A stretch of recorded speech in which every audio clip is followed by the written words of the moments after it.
নমস্কার বন্ধুরা, নন্দিনী সিম্পল কুকে আপনাদের সবাইকে জানাচ্ছি স্বাগত। আজকে তৈরি করেছি দারুণ টেস্টি একটি ব্রেকফাস্ট রেসিপি। একদমই কম সময়ের মধ্যে আর কম ইনগ্রিডিয়েন্টস দিয়েই এই রেসিপিটি তৈরি করে নিতে পারেন। ঘরে থাকা কয়েকটা ইনগ্রিডিয়েন্টস দিয়েই কিন্তু এই রেসিপিটি তৈরি হয়ে যাবে, আর খেতেও হয় দুর্দান্ত টেস্ট। তাহলে চলুন বন্ধুরা দেখে নিই রেসিপিটি।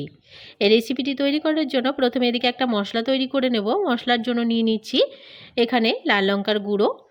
এখানে আমি কাশ্মীরি লাল লঙ্কার গুঁড়ো নিচ্ছি হাফ টিস্পুন হলুদের গুঁড়ো, দিয়ে দিচ্ছি হাফ চামচ ধনে গুঁড়ো, আর দিয়ে দিচ্ছি হাফ চামচ জিরে গুঁড়ো। আমি এখানে একটা ছোট সাইজে চামচ নিয়েছি, সেই চামচ মেপেই কিন্তু সমস্ত কিছু নিচ্ছি। আর নিচ্ছি হাফ চামচ গোলমরিচের গুঁড়ো। এবার এই সমস্ত কিছুকে জল দিয়ে গুলে নেব।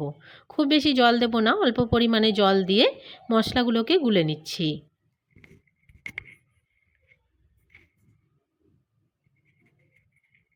মশলাটা একদমই রেডি হয়ে গেছে। এবারে এইদিকে একটা বলে নিয়ে নিচ্ছি চায়ের কাপ মেপে 3 কাপ চালের গুঁড়ো। এখানে আমি চায়ের কাপ মেপে চালের গুঁড়োটাকে একটা বাটিতে নিয়ে নিয়েছি। চালের গুঁড়োতে এবারে দিয়ে দেব স্বাদ মতো লবণ,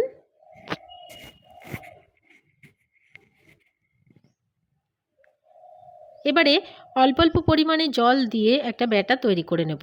ব্যাটারটা খুব যেন পাতলা না হয়ে যায়, সে কারণে অল্প অল্প পরিমাণে জল দিয়ে ব্যাটারটাকে গুলে নিতে হবে।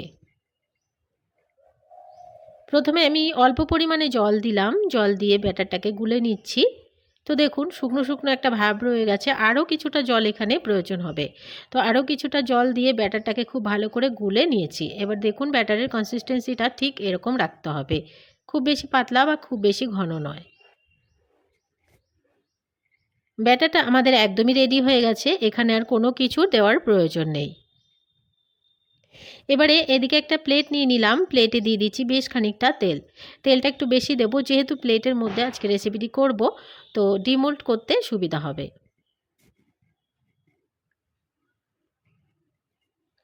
সমস্ত তেলটাকে একটা ব্রাশের সাহায্যে খুব ভালো করে প্লেটের মধ্যে ছড়িয়ে নিলাম। এবারে যে ব্যাটারটা আমরা রেডি করে রেখেছিলাম, সমস্ত ব্যাটারটা এখানে ঢেলে দিচ্ছি।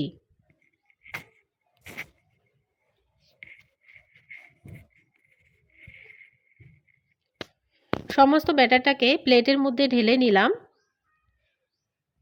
একটুখানি ফাঁকা রেখেছি, যেহেতু ব্যাটারটা ফুলবে। এবারে এদিকে একটা কড়াই বসিয়ে দিলাম, কড়াইয়ের উপরে বসিয়ে দিলাম ছিদ্রযুক্ত একটা প্লেট। এই প্লেটে আমি এবারে ব্যাটারের প্লেটটা বসিয়ে দিচ্ছি।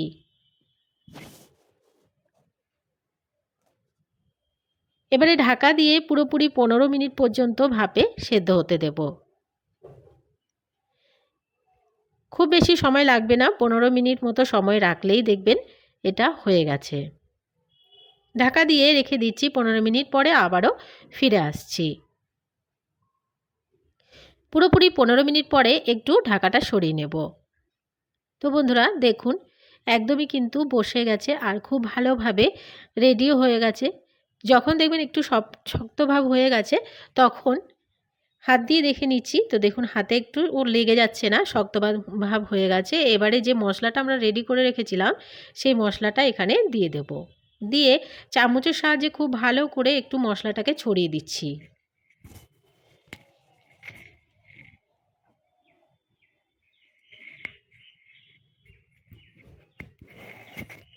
মশলাটাকে খুব ভালো করে চারিদিকে একটু ছড়িয়ে দিলাম।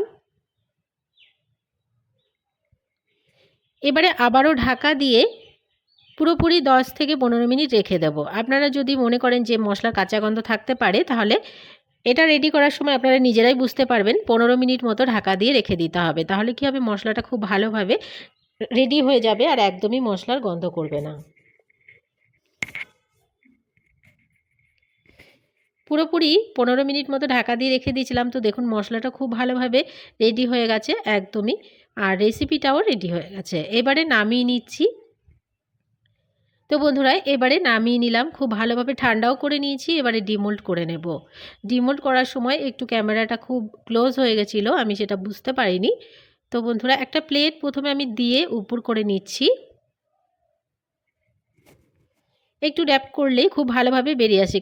দেখবেন একদমই কিছু কাটার কোনো প্রয়োজন নেই, ইজিভাবে রেসিপিটি কিন্তু বেরিয়ে এসছে। আবারও একটা প্লেট দিয়ে আমি এটাকে উল্টে নিচ্ছি। রেসিপিটি খুব ভালোভাবে বেরিয়ে এসছে একদমই।